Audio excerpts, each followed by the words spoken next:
As you dove into this character, Mary Shelley, anything that really surprised you about her that you found? It did. I knew the name Mary Shelley. I knew she wrote Frankenstein. From school you learn, you study the book and learn a little bit about her, but her life, I was not familiar with kind of everything that she had gone through, and what, drove her to then, write this story.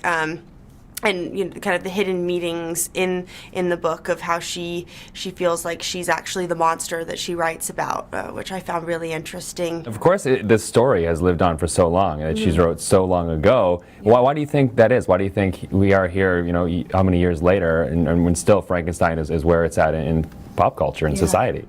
I think it's important that people know that it's not just a Gothic novel. There's so many Frankenstein movies and that have happened, but there hasn't been a film about this woman's life, which is so important, especially now. This movie is definitely a film it's made for women, it's for young girls. They need to see this. I think it's so inspiring, and I'm surprised that there hasn't been a movie made on her life before. Yeah, and did the story of Mary and her life, did it change the way maybe you see yourself or see the world, considering, here we are in some countries today, even, women are where they were, still back in that time. Yeah, and also our director, Haifa Al-Mansour, she is from Saudi Arabia.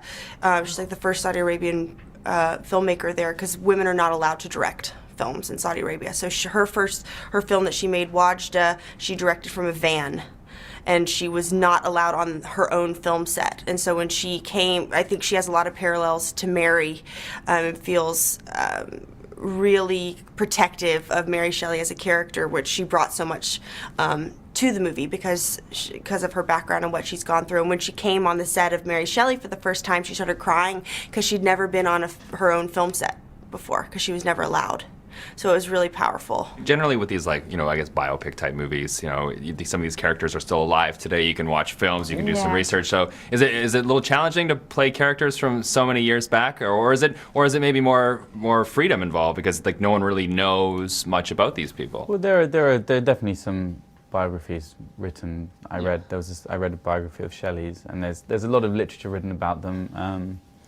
But yeah, no, they're such influential people. The funny thing is Shelley wasn't famous at the time by the time of his death. He wasn't famous at the time, but now he went on to influence people's writing, from Tolstoy to Gandhi. Mm-hmm. There's so much writing about them now that actually there's a lot of research. But there's the freedom that you haven't got YouTube clips.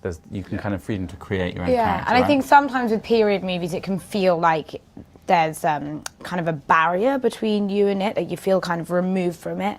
But because of Haifa's style of directing, and also the writing was so good, I never felt, I always felt connected to it.